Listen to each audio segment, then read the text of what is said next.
अडानी, मणिपुर, संबल और प्रदूषण जैसे मुद्दों पर चर्चा की मांग करने वाले विपक्षी सदस्यों के हंगामे के कारण संसद में पूरे हफ्ते कोई भी कामकाज नहीं हो पाया। इस तरह शीतकालीन सत्र का पहला सप्ताह हंगामे की भेंट चढ़ गया। सत्र की शुरुआत 25 नवंबर को हुई थी और पहले सप्ताह दोनों सदनों में हंगामा होने से कोई महत्वपूर्ण विधायी काम पूरा नहीं हो पाया।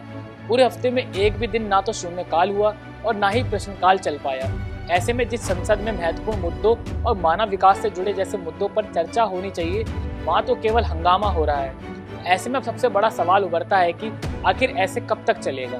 दरअसल लोकसभा का शीतकालीन सत्र शुरू होते ही जैसे ही लोकसभा अध्यक्ष ओम बिरला ने प्रश्नकाल शुरू कराया, कांग्रेस और समाजवादी पार्टी के सदस्य आसन के समीप आकर नारेबाजी करने लगे। कांग्रेस सदस्य अडानी समूह से जुड़े मामले को उठा रहे थे, तो वहीं सपा सांसद संबल हिंसा का मुद्दा उठाने लगे। लोकसभा अध्यक्ष ने विपक्षी सदस्यों से अपने स्थान पर जाने और सदन की कार्रवाई चलने देने की अपील की। बिरला के बार बार अपील करने के बाद भी आसन के समीप खड़े कांग्रेस और सपा सांसदों की नारेबाजी जारी रही। हंगामा नहीं थमने पर लोकसभा अध्यक्ष ने सदन की कार्रवाई करीब 11:10 पर दोपहर 12 बजे तक के लिए स्थगित कर दी। दोपहर 12 बजे निचले सदन की दोबारा बैठक शुरू हुई तो विपक्षी सदस्य फिर आसन के समीप आकर नारेबाजी करने लगे।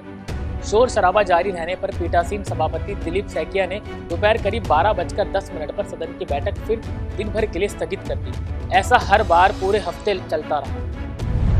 पूरे हफ्ते कितने समय चली संसद की कार्रवाई।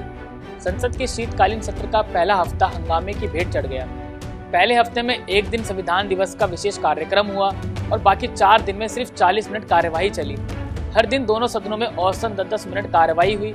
विपक्ष के सांसद अडानी पर अमेरिकी अदालत में लगे आरोपों की जांच, मणिपुर की जातीय हिंसा और संबल का मुद्दा उठाकर हंगामा करते रहे और सरकार ने भी संसद चलाने की कोई इच्छा नहीं दिखाई। तभी हर दिन 10 मिनट के अंदर दोनों सदनों की कार्यवाही स्थगित हुई। पहले हफ्ते के आखिरी दिन शुक्रवार को लोकसभा स्पीकर ओम बिरला ने कहा कि सहमति असहमति लोकतंत्र की ताकत है। मैं आशा करता हूं कि सभी सदस्य सदन को चलने देंगे। देश की जनता सदन के बारे में चिंता व्यक्त कर रही है। सदन सबका है, देश चाहता है संसद चले।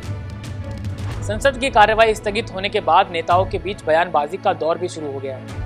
बीजेपी नेता अरुण गोविल ने संसद स्थगित होने पर दुख जताया है। उन्होंने कहा कि संसद स्थगित होना बेहद दुर्भाग्यपूर्ण है। जानिए क्या कुछ कहा अरुण गोविल ने। पार्लियामेंट में भी जिस तरह से रोज पार्लियामेंट स्थगित हो जाती है, क्या कहना चाहते हैं वो, क्या दिखाना चाहते हैं? आज जनता उनको इतने अपने मन से चुनकर भेजती है। हजारों करोड़ों अरबों रुपए खर्च होते हैं इलेक्शन में। टैक्स पेयर का पैसा जाता है जब भी संसद चल रही होती है। और संसद किस लिए होती है? संसद इसलिए नहीं होती है कि शोर मचाया जाए। और अब अगर आपको अपनी बात कहनी है आप जरूर कहें, लेकिन अच्छे तरीके से कहें, शांतिपूर्ण तरीके से कहें, तब तो कोई सुन पाएगा। मतलब आप ये भी नहीं चाहते कि आपकी बात कोई सुने, क्योंकि आप कह तो कुछ रहे नहीं, आप सिर्फ चिल्ला रहे हैं।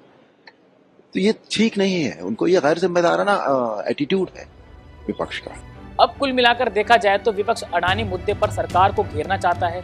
इसी कड़ी में खुद लोकसभा के नेता प्रतिपक्ष राहुल गांधी भी गौतम अडानी की गिरफ्तारी की मांग कई बार कर चुके हैं। राज्यसभा में भी जारी रहा हंगामा।